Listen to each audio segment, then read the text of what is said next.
Hello, everyone, and welcome to the Winging It F1 podcast. We're reviewing an absolutely dour, dire, boring, awful Abu Dhabi season finale.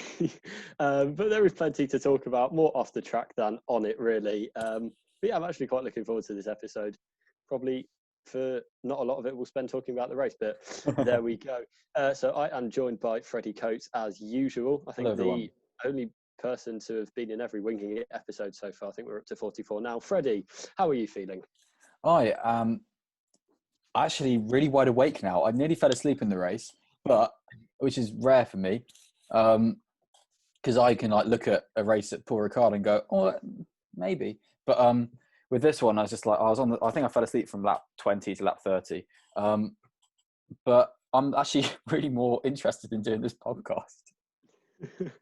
I think I'm probably the same, to be honest. And we are not joined by Nigel this week. We are joined by our third guest on the podcast, Ed Spencer. Ed, how are you? I'm very good, thank you. My breath stinks of coffee and I've been bored out my buttons this afternoon. But yes, I'm very glad to be on here this for the first time. Yeah, it's great to have you. So I met Ed at Autosport International in January on the last day, which was probably the worst day. But Ed, would you just like to tell people about kind of what you do within the F1 world? So I'm not actually inside the Formula 1, I'm inside the Formula 2 world. So I am a writer and occasional crucifier at Formula 2 drivers for Inside F2. I write articles where I write race previews, qualifying practice, race, and occasionally interview the old ex-Grand Prix driver for a graduates feature. Do the odd bit on Drive Tribe where I talk about trips abroad to Grand Prix, write the odd preview, and occasionally write about the next team boss that's due to be sacked. So a wide variety, just like these two gents I'm sitting with this afternoon. Yeah, I'd recommend checking you out. What's your Twitter handle? My Twitter handle is EdSpencer99. Yeah, so have a look there and yeah, follow all of Ed's posts. He recently, or maybe not so recently now, interviewed Antonio Giovinazzi, which was a very good hook. Not jealous at all. And yeah, and while we're at it, then we are on Twitter at Winging It F1. I'm at Adam Dickinson01 and Freddie Coates is at FredCoates99. So we'll get into the... Yes, that. We'll get into the race Don't give away my Snapchat. possible, so we can get out of it as quickly as possible. As well, was it the worst race of the season, most boring race of the season? Yes.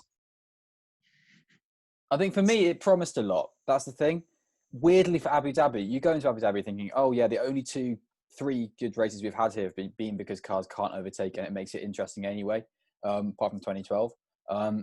So you had Verstappen on pole by such a mini margin between him down to third for Hamilton. And you kind of think, I've always kind of thought this year, if Hamilton's behind Bottas at the end of the first lap, it's going to be a decent race for a bit of it anyway. Because Hamilton, you know, he's the hard knuckle racer and Bottas will drive around a bit and try and win. And so then I thought it was going to be a bit more like faster car behind slower car for the majority of the race. And actually was looking forward to it. And then that didn't happen. And Verstappen waltzed away and had one of his best ever drives in Formula One, I'd say, because he could just control the race. And we don't really get to see that from Verstappen that often. So it was good for one particular driver, but just to watch the race, I didn't really get anything out of it at all. I would say it was the worst race of the season. I would give that honour to Catalonia because that's when I nearly fell asleep. When you always think of Abu Dhabi, you always think, right, okay, I'll watch the start and then I'll watch the first 10 laps. If nothing happens, I'll plan my takeaway, I'll plan my alcohol shipment. I'll do a few jobs around that house. I might clean the bathroom and I might clean the toilet. But with Max, you thought, this should be interesting. Max is on pole. Valtteri's next to him. Lewis third. Lando fourth. Thought we're in for a cracker. Not really. After the first corner, there was a hint in my head which thought, oh, God, here we go. This is going to be a complete ball fest. And I was proved very, very right. It was a complete snooze fest. There was pretty much no overtaking. There was no laughs. There was no funny team radios. We can have a laugh except for Ferrari having a complete meltdown again on strategy. Pretty much one of the worst races of the last decade. But that isn't the worst race because Catalonia nearly sent one to sleep. So, what can you say? It's Abu Dhabi. If you think if you think there's going to be a good race in Abu Dhabi, I had some magic beans to sell you, because it was just a waste of time. Yeah, I'd think I put Bahrain as the worst race of the season. Even if you take out the Grosjean accident, it was a poor race, and then you had the Grosjean accident, and it's even worse. Bahrain had a bit of heartbreak in the end, at least. It had a bit of a emotion to it, with Perez's drive and stuff like that. I think you didn't even get that with this Grand Prix. Yeah, but going into Bahrain, you kind of think, oh, it might be. Yeah, that's true. Actually, It might be a decent race. That's a good point. Yeah, but it's just so bad. But there we go. These races happen, and yeah, it's just one of those. But someone did win because they have to. Someone did win because they had to, and it was Max Verstappen, who nearly got a Grand Slam, but he didn't because he didn't get fastest lap. That was Daniel Ricciardo. But yeah, it was very good performance over the weekend, really. Mercedes weren't quite at the races, but Verstappen was able to take it to them. And Freddie, where kind of do you think this puts him going into the next season? You know, what will he take from this? Take what you get from Red Bull at the end of every season, when they actually look kind of good by the time they get to about round 12, and then go back to square one and become the second fastest car by a mile in the first race of the season. I think I think Verstappen he's made the most of the car that's come to him at the end of the season. And Red Bull have worked really hard to make this car work, and there was underlying pace at the start of the year, and they threw that away with a really quite undrivable handling package early on. But they've clawed it back a bit and then the past few rounds, since about Nürburgring onwards, Verstappen's been knocking on the door for pole position for the majority of the races. So it was coming for Verstappen. A win was coming on pure pace in the dry, and I think that's just because Mercedes stopped developing their car in July. Really, I think for Red Bull for next year, it's going to be the same situation as it's been since 2016, where they developed the car too late. Yeah. And Ed, where do you think this kind of ranks in, domination wins of the season? I think it's pretty high up. I would say it's pretty high up. I wouldn't say it was 1988-esque, because, I mean, the Mercedes did look like they were going to do it until they stopped developing and went on strike. I would say it's pretty high up there. They've always had the fastest car. They've always looked like they've got the best package. They've got the best engine, the best chassis, the best drivers.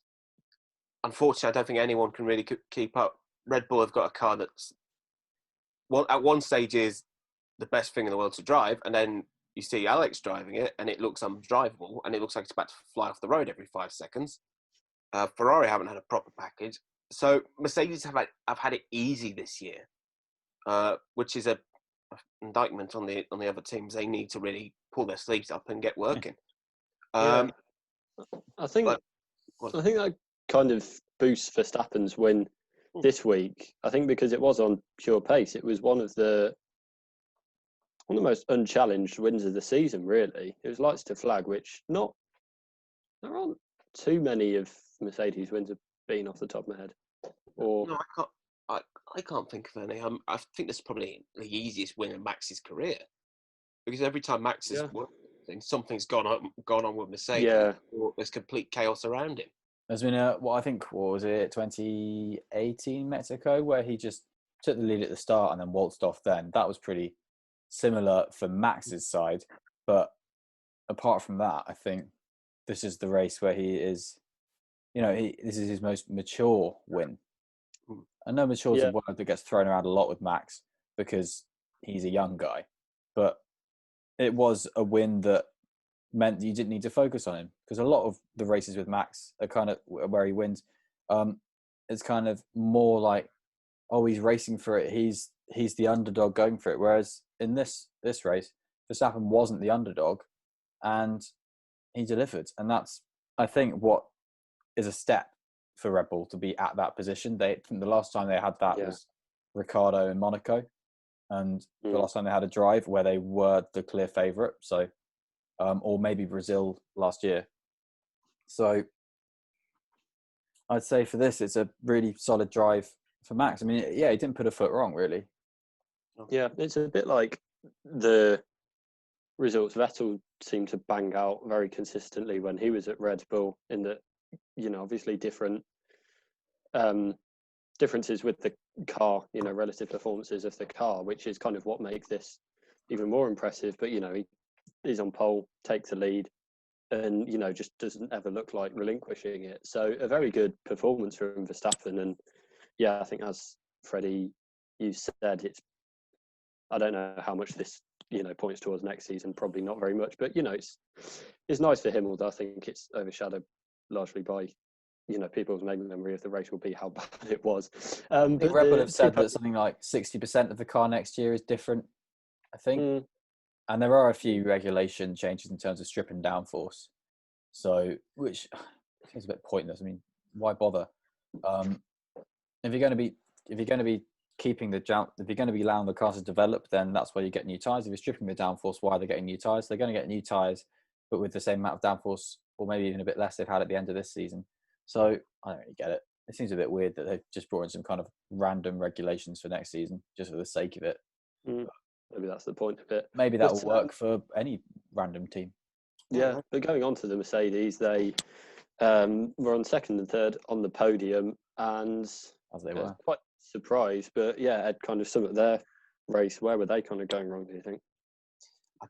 I think they knew they weren't going to be that quick this weekend. I think they'd all sort of thought, well, we've won the championship, we've won the constructors, we don't really need to really play too much of a hand. I mean, they were probably also at the back of what happened to Saki. They were probably a bit more cautious than this weekend, unfortunately.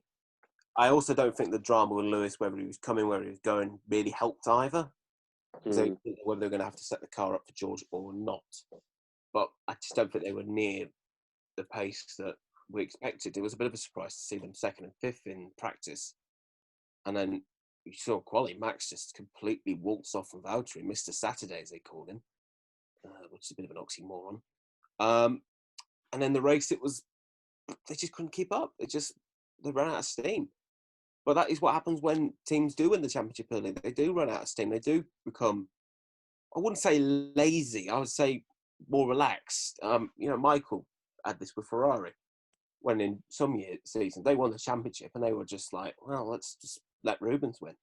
They can afford to treat this as an irrelevant Grand Prix, though. They really can. They won the constructors in Imola. They won the drivers in Turkey months ago. So they can afford to lose the Abu Dhabi Grand Prix. Yeah, I'm sure Toto isn't really that worried. I'm sure he's probably looking for the next flight home. He probably isn't really fussed at, we lost to Max by 11 seconds in the last race season when we've won everything. We don't need to worry, oh, God, we've lost revenue this weekend. It wasn't an embarrassment like last week. No, they weren't. No. They weren't doing the hokey cokey with the pit stops or juggling tyres. But I think that's probably what they just thought. Let's just not do any embarrassments when we do the double stack. So, again, as I've said, they've just been cautious. That's the only thing I could think of. It does surprise me, though. It doesn't feel like it's Mercedes' mantra. It feels like it's always to improve. And it's been, I think Lewis has moved on a lot from, the Lewis of 5 or 6 years ago when, he'd win the title and, that would be kind of it. Maybe mentally check out a bit more, which kind of what allowed Rosberg to get the foothold to win his 2016 title. But he seems like he's moved on from that. And, he is just about constant improvement. And when you've got no competitors, then constant improvement is the only thing you can really measure yourself against. So, yeah, they were just off all weekend. Although, saying that, Hamilton did get top in Q1 and Q2. But, yeah, they just didn't, when push came to shove, they didn't have it. And as we said, it was Verstappen winning on pure pace. He was driving away from the Mercedes. And, again, Lewis wasn't really able to close in on Valtteri too much either. Do you think it was maybe a good thing for George Russell that he didn't get, he wasn't racing this weekend, or? Yeah, I Or said sorry, he this on wasn't our racing for Mercedes. preview episode that I think it saves George Russell from any embarrassment anyway. I think for Bottas as well, it saves him from any embarrassment of being beaten hand over fist once again by Russell. So for Russell's done what he needed to do, which is go into the Mercedes and show everyone who he is and where he's at, and now he's being able to go back to the Williams and have a quiet drive there, but a good drive as is expected from him. So he's done what he needs to do, and he's put his marker down. And then if he had come out today and had a shocker, then it would have been worse for him, to be honest. I think it always makes me think of Giovinazzi when he stepped in at the Sauber in 2017 for Pascal Wehrlein after he got injured in the Race of Champions. Giovinazzi came into Australia and had a really solid, good drive, was matching Ericsson a little bit faster than Ericsson, I think. But then he came into China and had a big crash twice, basically. So that cemented his reputation for the next 2 years. People thought he was a bit of more of an unsteady driver, when actually he had already proven himself as a safe pair of hands, and everyone was going, wow, look at this guy, he's all right. And then the reputation completely flips. So that could have happened with Russell today, and it didn't. So I think Russell's been saved from any embarrassment potentially. Yeah, I think so. I think for Valtteri as well, I feel he had pretty much had his trousers pulled down in Sakir. I don't think he needed George next to him, make him look like a bigger fool than he was last week. The trouble I think with George was if he'd come back, bearing in mind he doesn't really fit in that car. Let's be not kidding ourselves. He was wearing, wrong size shoes. His helmet was bobbing up the top near the halo. It didn't really fit, so it would have been a tough one. 55 laps at Abu Dhabi. So I think George, if he had completely messed up the weekend, then we would have been all wondering, oh, hang on a minute, is he really that good? Was it a fluke? Was it Merc having the best car? So probably best. I know George probably wanted to be in the Merc because, let's face it, he doesn't want to be pottering around in 15th, 16th position. That's not him. He wants to win races, as does every driver on this grid. So I think probably for George, he would have wanted it, but he'd probably coming away from this weekend breathing a huge sigh of relief that he wasn't in the Mercedes. He was doing his usual business, surprising us all, trying to be Mr. Saturday, which he sort of did. He beat Latifi again, mind you. So, I think Jack beat Latifi. He was a 10th off, Aitken was. Yeah, he was not far away. Oof, Jesus. The qualifying specialist could form a band called the Saturday. That'd be a good meme. But qualifying is an interesting thing to look at for this year because the majority of teams have had one star qualifier, which is really weird this year. I think normally, it's been more the case the past few years, but it used to be like drivers used to be a bit more level, a bit more Sainz and Norris in terms of qualifying, where it was 9 Norris, 8 Sainz. The majority of them have got one driver in quite decent double figures. So I think I'd go further and say that most teams have one dominant driver. I think you've got Verstappen, Hamilton, Ricciardo, Gasly, Perez, Leclerc, Russell. That's 7 teams. And then you've got McLaren's pretty even. Haas is not too far away. And Hasses were good. And Alfa Romeo were... Gio beating Kimi. That is... Actually, yeah. That is... Do you think Russell would have got a podium if he'd been in this race? Because Albon was, and we'll talk about Albon kind of after this, but Albon was not too far away from Lewis. He was being egged on to catch him at the end. Bottas, I think it's difficult to measure where Lewis is at coming back from COVID, but, Bottas had the beating of him over the race. Do you think George would have got a podium if he'd been in the Mercedes? Yeah, I think he would have just hung on for third. Because I think really that car did suit George, even if it was a bit too top-heavy for him in terms of height. I think George would have hung on for third because he knows where Alex is best. That's true. So he would have known exactly where Alex was going to go, and Alex was going to defend and Alex was going to attack. I think probably would have just beaten Valtteri in qualifying. But I think in the race with George, I think he would have just wanted that podium to be cautious because of what happened last week. Because unfortunately, the circumstances did come out of his hands. last time out. So I think George would have just hung on, but it wouldn't have been an easy race, especially with Alex closing. Yeah, Freddie, chances same are to you. you've had a similar race to Hamilton and Bottas, who both basically did the same thing. Hamilton was 2 seconds off for the majority, which is all he really could do in the Mercedes in terms of getting close to another car anyway. And he dropped off a bit because he was in the dirty air, I think, really.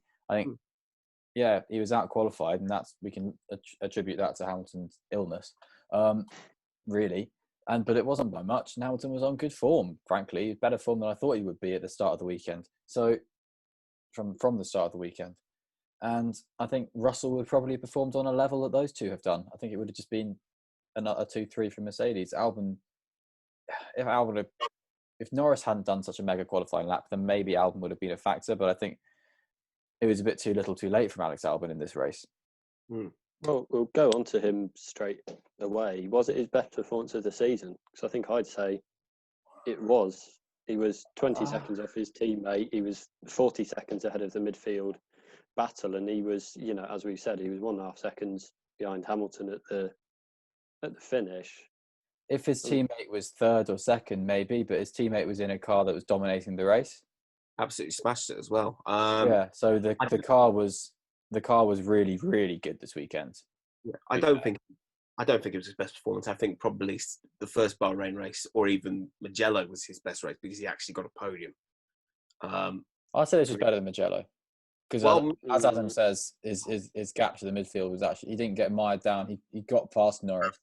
Whereas Mugello, he messed around a bit with Stroll and Ricciardo and Perez. So he had to get past Danny Rick, Mugello. And he did. If he didn't get past, he wouldn't have got third. If you think about it. Yeah, but he did it. He did it on like lap 58 or something, rather than doing it on lap 5 with Norris. Well, with Lando, it was pretty clear McLaren were not going to be as quick as they were in qualifying. Exactly. Albon should have been quicker in Mugello. Yeah, well, to be fair, the race was a complete mishmash. It was the 2 halves of races. And when it was a race for about 30 laps, he was behind Stroll and Ricciardo for the whole thing. Yeah, well, then Stroll had his tyre blowout, and Ricciardo. Then he didn't pass him then. Well, he did, but it did take time. But he could have just crashed. In the first every race. So yeah, sometimes he does. Well, that's a good point. I'll end it to that. But I think that was probably this weekend was probably one of his best performances. But I would still rank Mugello just slightly ahead. Yeah, I think of this season, I'd probably put this as his best, which, probably, as you said, given the Red Bull's advantage, probably says more about his other races than it does this. But I don't think it changes anything in the long term regarding to his seat. But it was nice to see him doing well, and that there wasn't some negative story about the fact that he's getting lapped by Verstappen or overtaken by Ocon or whatever. So yeah, and actually, if it was a lot of races this season, the top 3 haven't been all finishing the race. So he could have got a podium from this performance. It was just he had the misfortune of it happening on a weekend where the other, the normally dominant drivers didn't get any misfortune. But we mentioned it there. McLaren did get third in the Constructors' Championships. They had a 10-point deficit to Racing Point that they had to overcome going into the weekend, and they did it with ease, really. Norris was kind of looking good throughout the whole race, and it looked like it come down to Stroll or Sainz. Sainz might have had a penalty, he still might get one, but it won't affect the standings for the Constructors' Championship. But yeah, how big an achievement is this for McLaren? Considering they were the laughing stock of Formula 1 3 or 4 years ago, this is an amazing achievement. I think Zach Brown and Andrew Steele have really built this team up again back to where it should be, which is in the top 6 of the Formula 1, in top 3 especially, because McLaren should not be running around at the back for 17th, 18th. Ron Dennis would be spinning in his mansion. So they built this team up. They built it with Carlos. They built it with Lando, knowing that they've got good experience. They built good cars. They've got good engine. Even if the Renault engine isn't the best in the world, it's still got a lot lot to give, and they've really, really built this team up. I think, well, if you think about it, they've been a bit breath fresh air, Lando and Carlos. They've worked well together. There's been no egos between them. You know, sometimes when you get an experienced driver and a younger driver, you have that.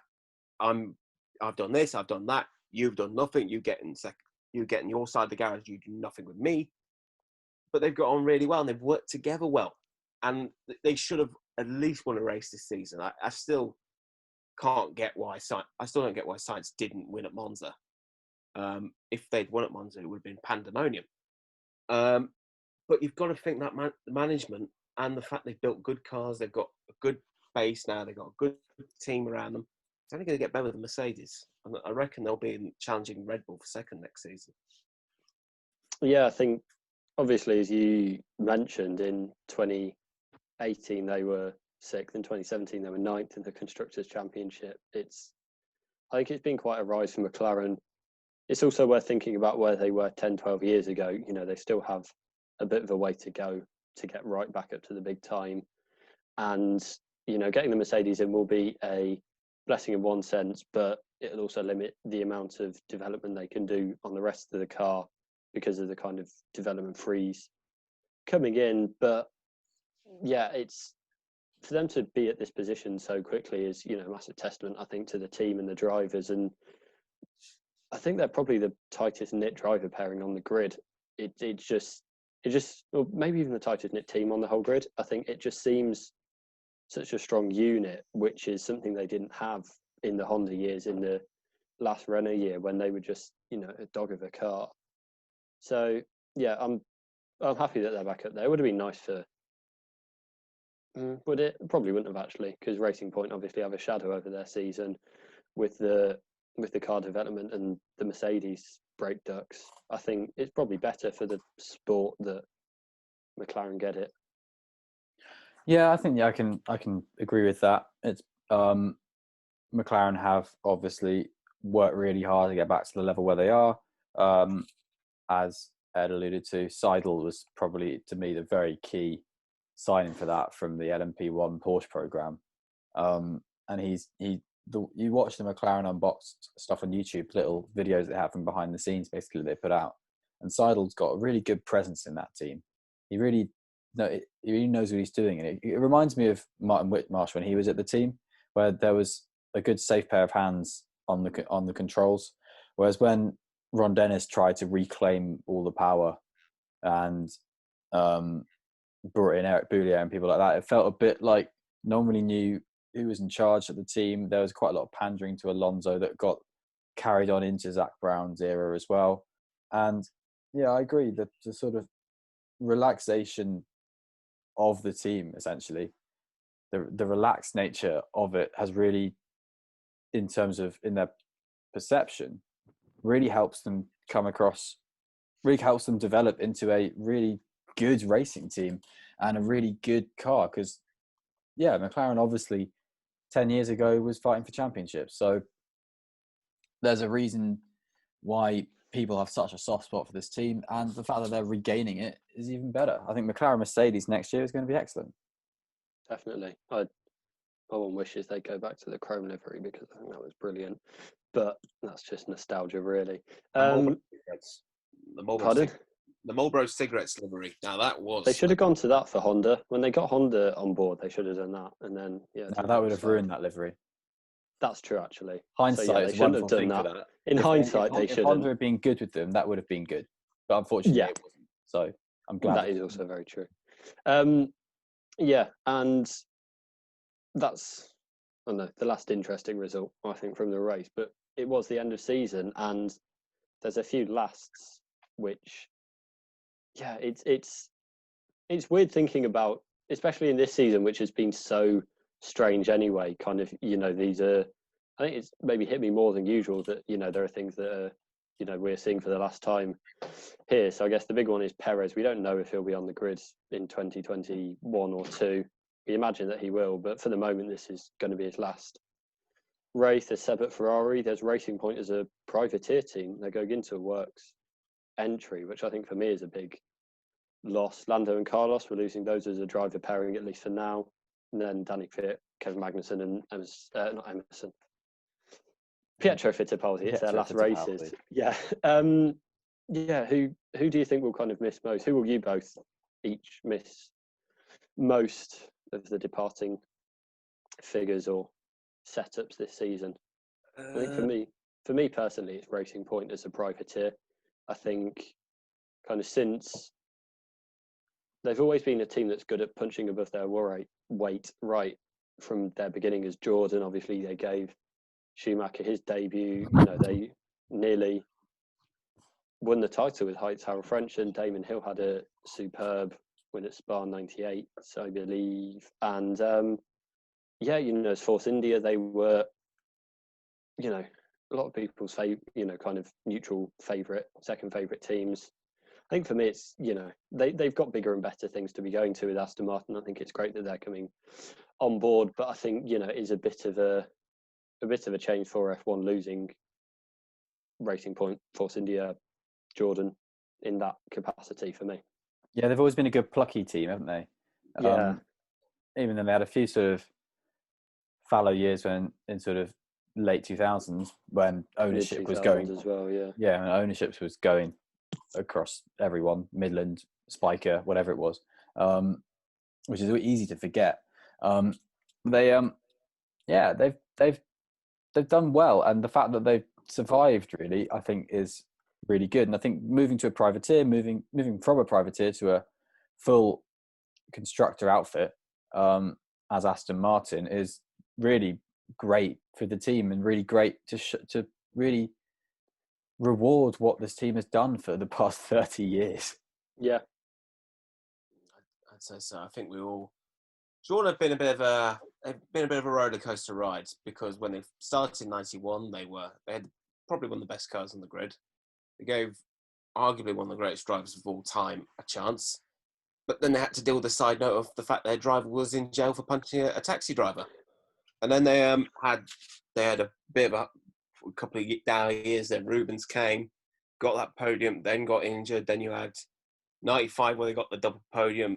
Then they had the troubles with Peugeot where the Peugeot engine exploded like a grenade, and they lost momentum for that. And then Damon came along and it took it to another level. And then when Harold arrived, it was David versus Goliath. I don't know why you didn't forget Giancarlo Fisichella winning Brazil. You know, the pouring rain, brilliant strategy. And now then you had the spiky year in the middle of the year, which didn't do anything. I think Fisichella at Spa for me as well is the big, you know, because that was after the first few years that I started watching, and they'd been, you know, a dog of a team over 2007 and 8 and 9, and then, you know, he gets that pole position. It was just mind blowing. Grande lap, as they say in Italy. Adrian Sutil, second on the grid in Monza. I know you were probably fanboying at that moment, Adam. I love for Adrian. Yeah, I know you love your Adrian. And then Sergio's era, when he came off, both teams were not in the best place. Both sides were not in the best place. Force India had been a bit irrelevant. 2013. Sergio had had that terrible year at McLaren, and then they really built this team up again and again and again. You were thinking they had the third, fourth best car on their day. Ferrari screwed up or Red Bull screwed up, and then Racing Point. You know, we can all look back on 2018 thinking how unlucky Ocon was. But we can also thank Lance Stroll for saving one of the last privateers in the sport. But as of today, with it going to Aston Martin, sport loses another part of its soul, in my view. With, you know, second privateer going with Williams heading out after Monza. You know, it's becoming you need factory sport to rely on to survive in the sport now. It's no longer the privateer where the mom and pop operation could compete against your Ferraris, your Mercedes, your Red Bulls, your Renaults. So it's an end of an era, and it's a very sad end of an era. And I think all the figures who have built this team up, like Eddie Jordan, Vijay Mallya, who in a sense nearly took this team down with him when he was currently facing extradition back to India, and Lawrence Stroll, Sergio Perez, Damon, Heinz Harrell, Giancarlo, they were all legends of this team, and it feels we're losing a lot of that history. Aston Martin will be great for the sport, but we will always think back to those Pink Panthers. The Pink Panthers, there was a lot of good memories, and it's going to be a shame to lose them. I look at it and kind of think the privateer could well be saved by the regulations of the next few years, but it's come too late. And I know what you mean, Ed, that it's a bit like, yeah, if budget caps had been forced onto Formula One like Max Mosley was trying to do in 2009, then maybe we wouldn't be in, we would have had a Force India World Championship or something, because of the way 2017 was a fantastic year for them.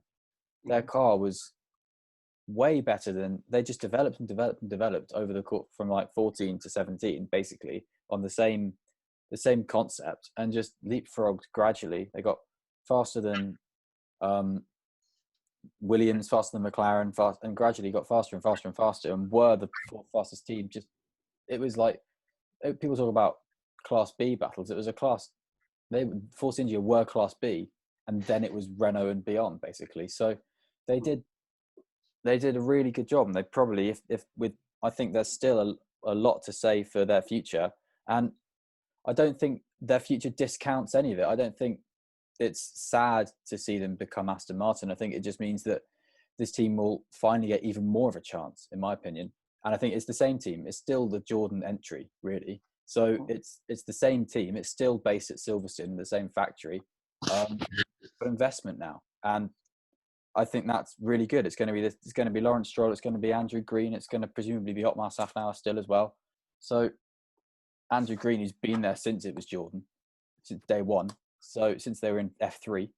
So it's the same team who are just now, presumably in my eyes, going to be going even further beyond their original station, really. So I think it's a good thing. Yeah. Everything's a good thing. Yeah, and I will add something. They have the third best car on the grid, and they're gaining, arguably, in my view, the second best driver lineup in Formula One: Lance Stroll and Sebastian Vettel. Sebastian Vettel's a huge asset for this team. When Damon arrived, he was a one-time champion. Seb's a four-time world champion. He will bring a hell of a lot. He will almost coach Lance just a little bit more to make him an exceptional driver. And I think with Seb, it also brings that extra element of development, which you need. And I can only see it going up. But there's just a tinge of the old romantic in me who's sad to see a privateer being taken over by the big bucks. Yeah, I think. Because we lose a team, and we don't need that. Yeah, I think it's evolution in a way, and this is, I guess, the dream for a lot of private teams, that they get taken over by a big company. I think I'm probably closer to Freddie in that it's a good thing, but I think also it is a shame. It's a shame that F1 will lose kind of Racing Point Force India as an entity, but it's as big a positive that they'll gain Aston Martin onto the grid. I disagree about Stroll and Vettel. I'm not got too much faith in that. Well, I think it had potential to be a good driver lineup, but we can talk more about that later date. Are there any more kind of lasts that either of you are particularly sad to see this season? I think what makes it weird is that the majority of them were announced in like March and April, May. And it's like, we're expecting Carlos to go to Ferrari, and we have been since 17 races ago, expecting Ricciardo to go to McLaren and all of that. So it's interesting, because it all feels kind of like, okay, now it's going to happen. It doesn't feel like there's that kind of big breaking news atmosphere that you would normally get sort of around 5 or 6 races from the end of the year. It's all a bit like, okay, now here we go. We've been waiting for 2021 for so long, for the 23 race season in 2021, which is just going to put 17 to shame in terms of the amount. So I think Ricciardo at Renault is going to be weird to not see, actually, because I think he's really worked that team nicely. For a lot of how Renault want to be seen, Ricciardo works with that, with the relaxed atmosphere that McLaren now projects, but Renault are bringing in Fernando Alonso, who basically instigated the sour atmosphere at McLaren. So, in my opinion, so I think I kind of am sad to see a Renault I'm quite liking go in a way as a team atmosphere. I'm a bit worried that as they become Alpine with Alonso, that they might become a bit. I mean, I think they'd be excellent team in the races. I think they're just as an atmosphere might be a bit different, unless he's learnt a lot from his Le Mans days. We better get the Drive to Survive cameras in for that one. Him, Ocon, and single fireworks galore. One thing, I mean, in a way, we've all been announced in April. Formula One fans have almost had a time to grieve over the departures. They've had a time to mourn their man leaving. For me, Sebastian leaving Ferrari, it stings a little bit because when you go into Maranello, you either come out a cult hero or a real hero. For me, Seb has been arguably the one who has brought Ferrari back up with Arriva Bene, with the top cars. He's brought that team back up from nowhere. Bearing in mind, when Seb was going to Ferrari in 2014, they were awful. They were frankly putrid. They were like bad fish with Alonso and Raikkonen. When Vettel came along, they were winners early on in the season. They were quick. They were the only real challenger to Mercedes. I suppose you could say that it is weird that he never won a championship there because he was so close in 17 and 18. They had the car to do it. They had the package. Unfortunately, both sides screwed up. And it almost seems quite indignified considering that he is a massive Ferrari fan. He is a Ferrari fanboy at heart. What kind of drivers, apart from Schumacher and John Alesi, and maybe Fernando Alonso, endeared themselves so much to Tifosi? Bearing in mind, a couple of years ago, before Seb had moved to Ferrari, they were booing him. They were absolutely slating him. And then a couple of years later, they love him to bits. So it feels weird. It's going to be weird seeing him in green, not red, like we've always expected him to be. We've always expected, him to be in a red car, winning the race or coming second, making the odd hilarious comments on the radio and saying grazie ragazzi. We're not going to get that anymore. That's another thing. That's going to be a cult we're going to miss. Well, I think it's we good haven't for been Seb. having that since on a regular basis 2018. But sorry, Freddie. I think it's good for Seb to really kind of get out of Ferrari, though. It's not the Ferrari he joined. He was signed by Luca de Montezemolo, who left when he joined, and put in Maurizio Rubene basically started with him. And I think he wasn't really listened to, Seb, throughout his whole time at Ferrari. There's so much we can go into on that, and I think we always do go into it about Seb, that his Ferrari years have been kind of like Seb should be a plug-and-play driver when he's not. He's a team player, and Ferrari, I think, kind of missed the boat on how to work with Seb in a way that Red Bull were able to do and to dominate with. And I think Seb going to Aston Martin after a dire season, he has been not good this year, Sebastian, unfortunately. But when he had his slightly more poor season against Ricciardo in Red Bull, when he left, he got into a new environment and sprung right back up. So I think there's a lot to say for that being the case next year at Aston Martin. I don't think I can hope.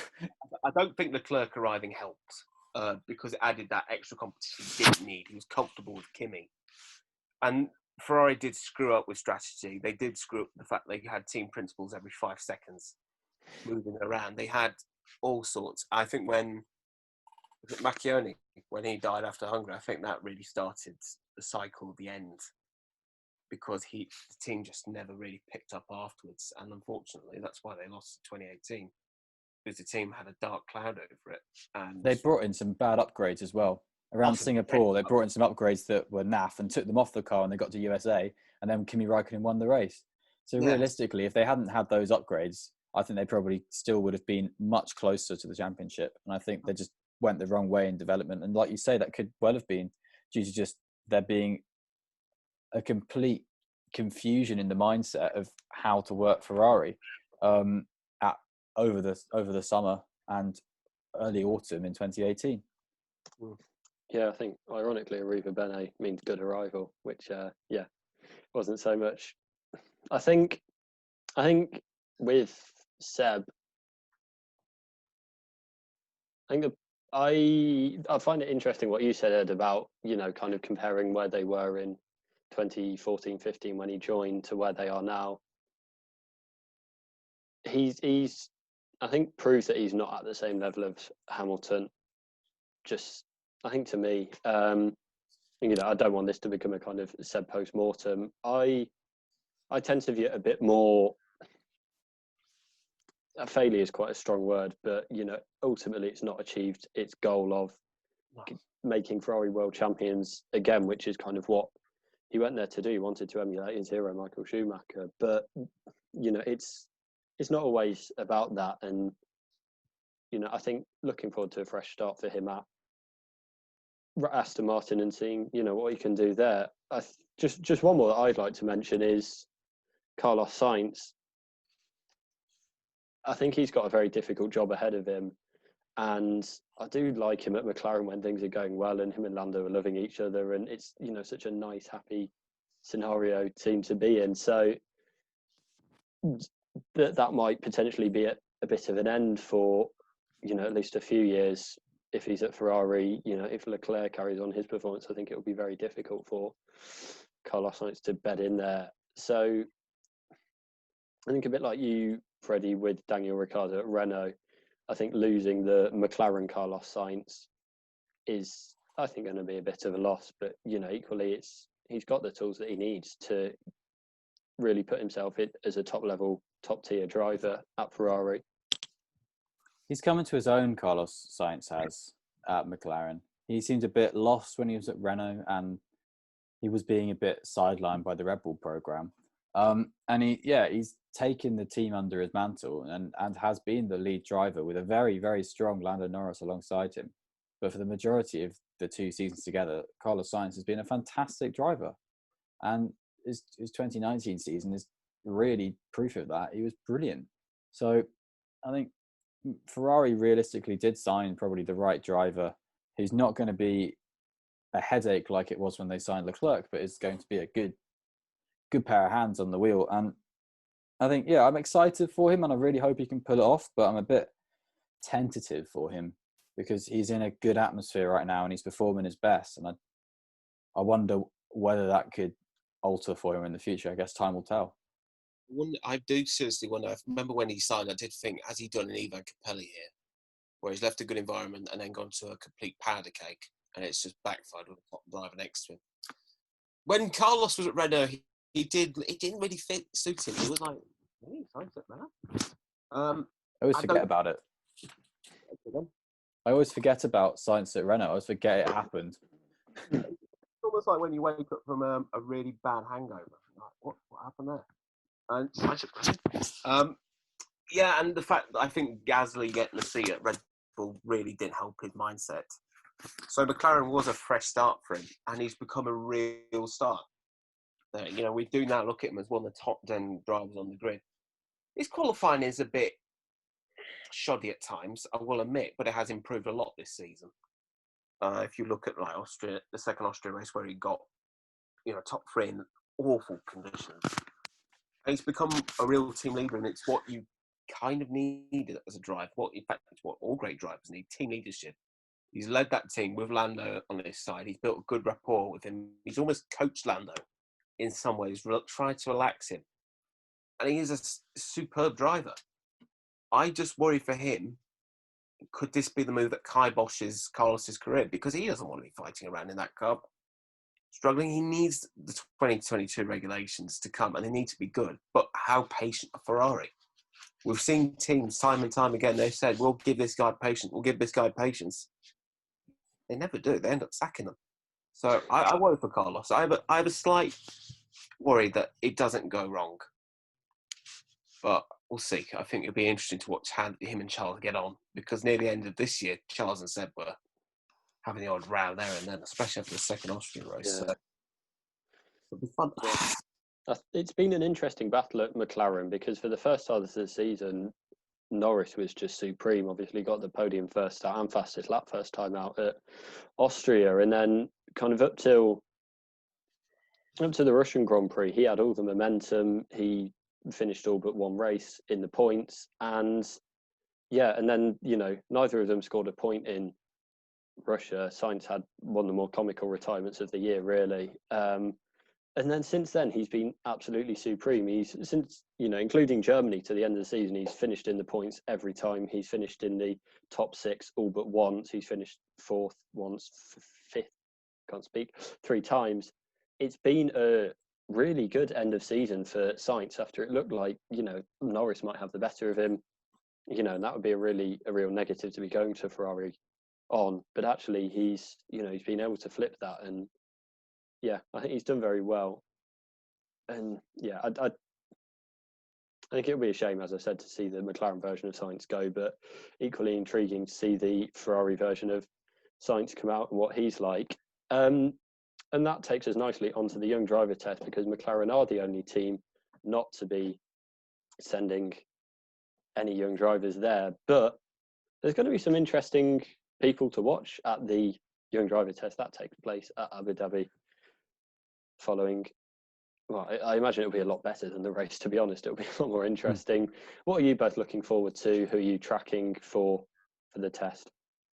I'm interested in the Mercedes battle between Stoffel Van Dorn and Nick de Vries. Bearing in mind these two are Formula E teammates, so it should be really interesting to see who's quicker in what is arguably the best car on the grid over one lap. I will be interested to see whether Stoffel still has it, really, because of the fact that he's been away from Formula for nearly 2 years. I'll be also interested to see how close Nick is. It's going to be really interesting to watch these two, see how they get on, because they're both exceptional drivers, they're both quick, they both know each other very well, and it might be quite interesting for Mercedes if we do have a new team and they want to put another engine in another team, whether that be Panthera or Campos. It could be interesting to see which one they want to be their factory driver to race in that team. So I would be intrigued to watch them two, see who's quicker. Yeah, I'd have said De Vries, actually, because he hasn't really had his time to shine to even have an F1 chance, frankly. I also think, the young guns that everyone's looking at, Mick Schumacher, everyone's looking at him. It'd be nice. He seemed to gel quite nicely with the Haas team this weekend in his FP1 outing, I think. So it'd be nice to see that sort of develop a bit. I think that's about it, really. I mean, everyone else is just there, really, as circumstance, frankly. I'm quite looking forward to Roy Nissany, actually. It's a completely left field one, but he actually did decent in his 2 practice sessions compared to some other F2 drivers that have gone in, especially given how poor he's been in F2 and is at F2. He's actually not done that badly when he's come into F1. So, just looking at it within the test, obviously there's not going to be any ramifications. He's nowhere near a license, than what I know.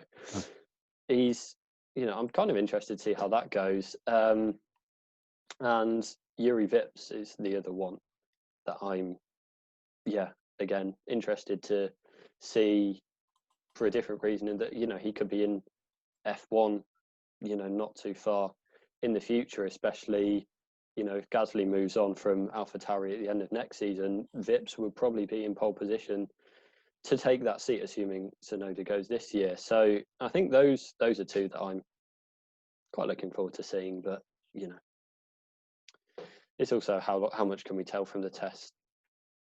There's always Not that much element. really, anyway. I mean, I don't think anything's going to lead to any seats, is it? I don't think Nick de Vries is going to suddenly be in the darling of the F1 driver market. Is not going to happen. But it's just a bit of it's become a bigger story than it needed to, because of all of the fact that they decided to designate it a young driver test rather than the Pirelli test, which is what it's been for a few years.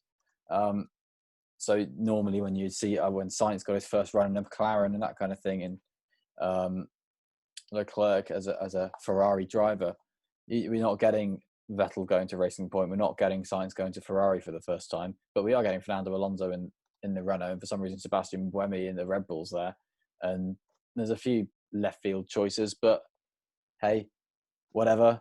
Teams are just going to do what they want, and that's about it, really. And that's what made this test become a bit of a weird story.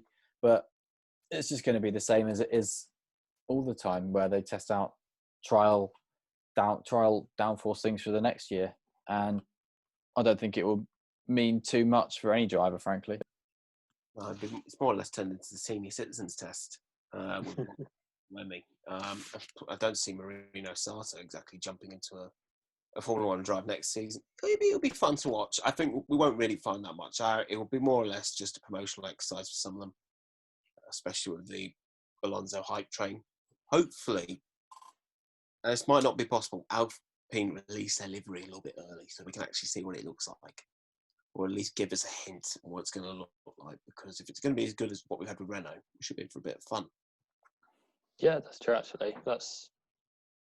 I think, actually, yeah, that's a nice one to finish. Are you more looking forward to their livery or Aston Martin's livery? I've got to go Aston Martin. I've seen some concepts that look brilliant, and,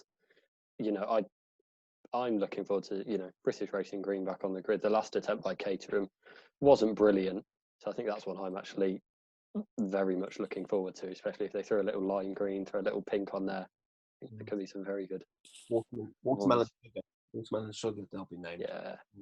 Hopefully it's like a Jaguar green, not Caterham green, which was that Jaguar livery. The HSBC one is one of my favourites of all time. With a bit of pink replacing the white. Hopefully it's not snot green like Caterham produced. Alpine, if it's like the full French tricolour livery, that should be fun to watch. Because that'll bring back Prost memories, or the time when Ligier was around. You'll be thinking, oh, this is pretty nice. So that'd be a nice favourite. But for me, I've got to go Aston. I think Alpine, because I think I'm more scared for Aston Martin's livery than I am excited for it, because it could go so wrong. Obviously, BWT are going to play a big part in it. And I don't know how well pink and British Racing Green are going to mould together on a Formula One car. It's all well and good as an emoji, but it's a bit different when it's on a car. I'd say Alpine, I'm quite excited for that based on their history in sport as well. When you were listing off old teams there, Ed, I was thinking maybe Matra, when you take it back to early Jackie Stewart days. Oh, yeah. Kind of that's the proper French racing blue that is what it would be. Prost always seemed to be a little bit too dark. Ligier seemed to be a little bit too dark for French racing colours. So hopefully it'll be a bit of a lighter kind of, not lighter blue, but aqua kind of vibes. And I'm quite looking forward to that. And we could see something completely different from anyone on the grid, frankly. Mercedes is sticking with their black livery, they said, which is really good. And I think you seem to get a few teams do something a little bit different every year. McLaren have started having a different theme to their orange and blue. They did the triangles last year, the kind of sort of stripy bits this year. For like someone who is as nerdy as me, even the little inflections get me a bit excited. I think it's quite interesting that even after a race we started talking about at the beginning of this podcast, saying how dull it was, we're already excited for the next season. Yeah, definitely. That's us Formula One Avericks. We always think of the future. And while you're on the mention of Matra, Leighton House as well, that beautiful turquoise. Wow, if they did turquoise. Oh, yeah. I would be all over their merchandise. Like, I don't know. Flies to honey, really. Also, maybe have, like, hopefully Fernando or Esteban go green with the helmet, so we have only Pescarolo driving a blue Lewis Alpine. That'd be pretty nice. Actually, yeah. Alonso's helmet, I'm looking forward to seeing. But if McLaren do go for a chrome Vodafone style livery, all bets are off. That's my favourite on the grid, right there and there. But that brings us to the end of the Abu Dhabi Grand Prix review. That's kind of been a bit of a season review, but we are wanting to get a bigger season review out, and we're kind of working on that at the moment, planning that out. So yeah, that might be coming down the track next week or so. And yeah, we'll continue doing podcasts over the off season, but probably not as frequently as we have been.